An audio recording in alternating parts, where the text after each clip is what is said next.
দেখবেন শ্মশানে মরা পোড়ানোর পর একটি মাটির কলসি ভেঙে দেওয়া হয়। ওই কলসিটা ভেঙে দেওয়ার পরে গুরুজনরা দেখবেন একটা কথা প্রায় বলে, ওদিকে কেউ তাকিও না। কেন বলে জানো মা? ওই কলসিটা হচ্ছে আমার দেহ, আর ওর ভিতরে যে জলটা থাকে ওটা আমার আত্মা। আর শ্মশানে যে চারটে খুঁটি পোতা হয় ওটা হচ্ছে ধর্ম, অর্থ, কাম, মোক্ষ রূপ সংসার। আর পেছন দিক থেকে কুড়ুলটা মারা হয় এই কারণে, কুড়ুলটা হচ্ছে মৃত্যুর প্রতীক। কখনো সাল তারিখ দেবে না আপনার মৃত্যু কবে, আমার মৃত্যু কবে, এই সাল তারিখটা কিন্তু মা কখনোই দেবে না। ভগবান বলছে ওই দেখ তোর টাকাগুলো, ব্যাংকে সিন্ধুকে অলংকার গুলো, হাতে যে আংটিটা ছিল সেটা নিয়ে ঘরে তুললো, তোকে ঘরে তুললো না। আর পুড়িয়ে দেওয়ার পরে কি বলছে, ওদিকে কেউ তাকিও না। ভগবান বলছে মৃত্যুর পরের পথে আর তোর কোনো সাথী নেই, তাকে হৃদয়ে একটু জায়গা দেবে না, তাকে ভালোবাসবে না, তার কথা স্মরণ করবে না। এই জন্য আমি দীনবন্ধু, এই জন্য আমি সেদিন কাঙালের ঠাকুর হয়ে তার হাত ধরে আমি তাকে পার করে দিই। আমি ছাড়া তার আর কেউ থাকে না। ওই সূক্ষ্ম আত্মাটা অন্ধকার পথে কোন দিকে যাবে? এই জন্যই তো আমি দীনবন্ধু, সেদিন তার হাত ধরে আমি তাকে পার করে দিই। আমি ছাড়া তার আর আপন জন কেউ থাকে না। আপন আপন করছি কাদের মা? আপন আপন করছি কাদের? যদি তোমার প্রকৃত ভগবানের ভজন না থাকলো তবে তাল গাছের মতো উঁচু হয়ে লাভ কি? খেজুর গাছের মতো বেঁচে থেকে লাভ কি? তাল গাছ পারে কোনো প্রতীককে ছায়া দিতে? পারে অশ্বত্থ বৃক্ষ, পারে বট বৃক্ষ। তুমি এখন ডাক্তার, ইঞ্জিনিয়ার, ব্যারিস্টার, ব্যবসায়ী, উঁচু করে মাথা আসছো, এখন যদি তুমি অন্যকে শান্তি না দিতে পারো তুমিও কোনোদিনও শান্তি পাবে না। খেজুর গাছে কি কখনো মা কোনো কোকিল ডাকতে পারে? ডাকে অশ্বত্থ বৃক্ষে, ডাকে বট বৃক্ষে। তেমনি ধনের গর্ভ আছে, মানের অহংকার আছে, ওইখানে কখনোই ভজন রূপী কোকিল ডাকতে পারে না। তাই বলছি দেহ মন প্রাণ তা গোবিন্দ চরণে দিন, দায়িত্ব কর্তব্য সব সংসারকে দিন, কিন্তু মনটার ভালোবাসাটা গোবিন্দ চরণে দিন, নলে ঠকে যাবে। এই কথাটা বলেছিল দ্রৌপদী। যেদিন দ্রৌপদীর বস্ত্র হরণ হয়, দুর্যোধন গিয়ে বলেছিল দুঃশাসন যাও দ্রৌপদীর ওই চুলের মুঠি ধরে টানতে টানতে এই রাজসভার মাঝে আনো। যেই না আনলো, যেই না বিবস্ত্র করার জন্য এগিয়ে গেল দুঃশাসন, দ্রৌপদী ছুটে গেল পিতামহ অন্ধ ধৃতরাষ্ট্রের কাছে। পিতা, আমি আপনার কন্যার মতো, আপনি আমাকে কৃপা করুন। পিতামহ ভীষ্ম বলেছিল মা আজ আমার কিছু করার নেই।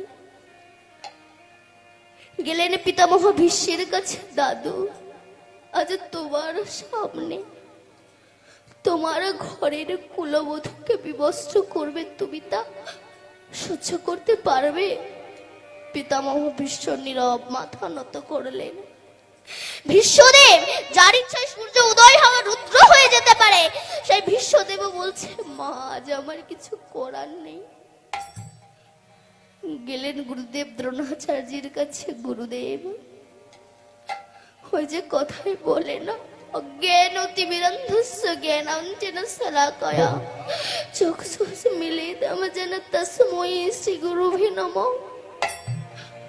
অন্ধকারের নিশানা থেকে যিনি আলোর নিশানায় পৌঁছে দেয়, তিনি তো প্রকৃত গুরু। আজ আপনার সামনে আপনার শিষ্যকে বিবস্ত্র করবে, আপনি তো দর্শন করতে পারবেন? গুরু দ্রোণাচার্য নীরব মাথা নত করলেন। গেলেন ধর্মরাজ যুধিষ্ঠিরের কাছে। স্বামী, আপনি না ধর্মরাজ, আপনি কিসের ধর্ম পালন করছেন যে আপনার স্ত্রীকে বিবস্ত্র করার জন্য সবাই তৈরি, আর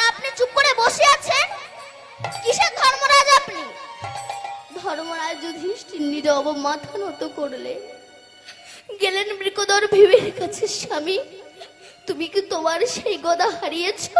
গেলেন গান্ডীবধারী অর্জুনের কাছে, গো স্বামী তোমার কি সেই গান্ডীব ভালো পুড়ে ছাই? যখন কেউ কিছু বলছে না, তখন দ্রৌপদী বুঝতে পেরেছিল এই জগৎ সংসারে আমার আপনজন কেউ নয়। আপনজন যদি থাকতেই হয় তবে আমার মধুসূদন। তখন দ্রৌপদী এক হাতে বস্ত্র চেপে আর এক হাত দিয়ে ডাক দিয়েছে, মধুসূদন হে মধুসূদন,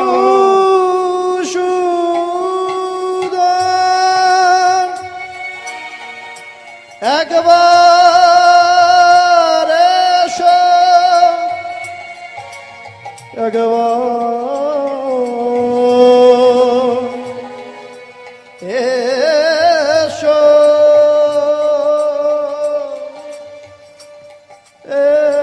এসো। মধুসূদন, আমার গোবিন্দ দ্বারকায় বসেছিল, আমার ভগবানের চোখ থেকে জল পড়ছে। রুক্মিণী বলল, প্রভু আজ আপনার কোন ভক্ত বিপদে পড়েছে? আপনার চোখের জল তো ভক্তের বিপদ ছাড়া আসে না। বলল, আজ আবার দ্রৌপদী বিপদে পড়েছে। নারদ বলল, প্রভু আপনি না বিপদভঞ্জন মধুসূদন, আজ আপনার ভক্ত বিপদে পড়েছে, আপনি তাকে রক্ষা করছেন না কেন? কেন রক্ষা করছেন না বলুন? তখন ভগবানও বলল, নারদ আমি দ্রৌপদীকে রক্ষা করার জন্য তৈরি, অতএব আমি দ্রৌপদীকে বস্ত্র দেওয়ার জন্য তৈরি, কিন্তু দ্রৌপদী তো বস্ত্র নেওয়ার জন্য তৈরি নয়। আমি কেমন ভাবে দ্রৌপদীকে বস্ত্র দিই বলো? আবার যখন দ্রৌপদী রাখছে, মধুসূদন তুমি আমায় রক্ষা করো, মধুসূদন আমায় তুমি রক্ষা করো না। তখন ভগবান দৈববাণী করলো, দ্রৌপদী তুমি জানো আমি বিপদভঞ্জন মধুসূদন, তা সত্ত্বেও তোমার মনে এখনো বিশ্বাসটা জাগেনি যে ভগবান আমাকে কৃপা করবে কি করবে না, তাই তুমি এক হাত দিয়ে বস্ত্র চেপে রেখেছ আর এক হাত দিয়ে আমায় ডাকছো। এভাবে তো আমাকে অপমান করে যাই না দ্রৌপদী। সঙ্গে সঙ্গে দ্রৌপদীর চৈতন্য হলো, ওই বস্ত্র ফেলে দিয়ে দুহাত তুলে রাগ দিয়েছে, মধুসূদন। তখন ভগবান বস্ত্রের কাণ্ডারি হয়ে দ্রৌপদীকে রক্ষা করেছিল। তাই দ্রৌপদী বলেছিল, যদি ভালোবাসতেই হয় ভগবানকে ভালোবাসুন, নইলে ঠকে যাবে। এক কৃষ্ণ ভক্ত, আগেকার দিনে কিন্তু মা পাকা পায়খানা ঘর ছিল না, খাটা পায়খানা ঘর ছিল, মানে বোঝেন তো, বাঁশ ফেলে গর্ত করে চট দিয়ে ঘিরে, মানে বোঝেন। এক কৃষ্ণ ভক্ত মলমূত্র ত্যাগ করতে করতে সেই মলমূত্রের ভিতরে, বিষ্ঠার ভিতরে মাথা গুজে পড়ে গেছে। চারিদিকে লোকে লোকারণ, সবাই চিচি করছে, বলে ও কৃষ্ণ ভক্ত, ও যদি কৃষ্ণ ভক্ত হবে তবে মলমূত্রের ভিতরে মাথা গুজে পড়বে কেন? ও তো মহাপাপী। তা ছোট ভাইয়ের বুকে বড় আঘাত লেগেছে যে আমার দাদা তো সত্যি কৃষ্ণ ভক্ত, তাহলে আমার দাদার মৃত্যুর পরে কি গতি হলো? আমার দাদার মৃত্যুর পরে কি গতি হলো? গেলেন এক যোগী পুরুষের কাছে। যোগী পুরুষ বলছে, দেখতে চাস তোর দাদাকে? হ্যাঁ, আমাকে স্পর্শ কর, দেখতে পাবি। যেই না স্পর্শ করেছে, দেখছে এক বৈষ্ণব, গলায় ত্রিকণ্ঠী মালা আছে, ললাটে তিলক আছে, গলায় ত্রিকণ্ঠী মালা আছে, হাতে জপের মালা আছে, মুখে নাম আছে, নাম করতে করতে যাচ্ছে। আর ওই পেছনে কারা জানিস? তোর দাদা তো কৃষ্ণ ভক্ত। তোর দাদার গায়ের চাপে যে কটা মলমূত্রের কীট মারা গেছে, তারাই আজ বৈষ্ণব হয়েছে, তারাই আজ হরিনাম করতে করতে যাচ্ছে। নিতাই গৌর হরি বল। আজ আমি যে আপনাদের সামনে শ্রীমদ্ ভাগবত পাঠ করছি, এটা আমার শিষ্টতা। কারণ ভগবান শ্রীকৃষ্ণ গীতায় অর্জুনকে বলেছেন, হে অর্জুন, এই কুরুক্ষেত্রের মাঠে আমি যে জ্ঞান তোমায় দান করছি, এই জ্ঞান আমি সূর্যকে দান করেছিলাম।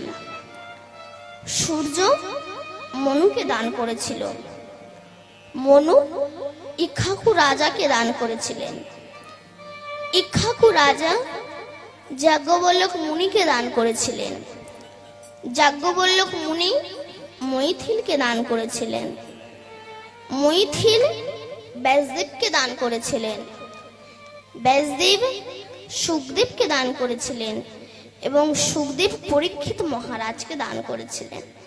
এইভাবে পরম্পরায় গিয়েছিল। কিন্তু আমি তো সূর্য নই, মনু নই, ইক্ষ্বাকু রাজা, যাজ্ঞবল্লক মুনি, মৈথিল, ব্যাসদেব, সুখদেব পরীক্ষিত মহারাজও নয়। আমি যে কে তা আমি নিজেই জানি না। কিন্তু জন্মসূত্রকে হিসাব করে দেখলাম, কেউ আমার পিতা, কেউ আমার মাতা, কেউ আমার আত্মীয় স্বজন, বন্ধু বান্ধব।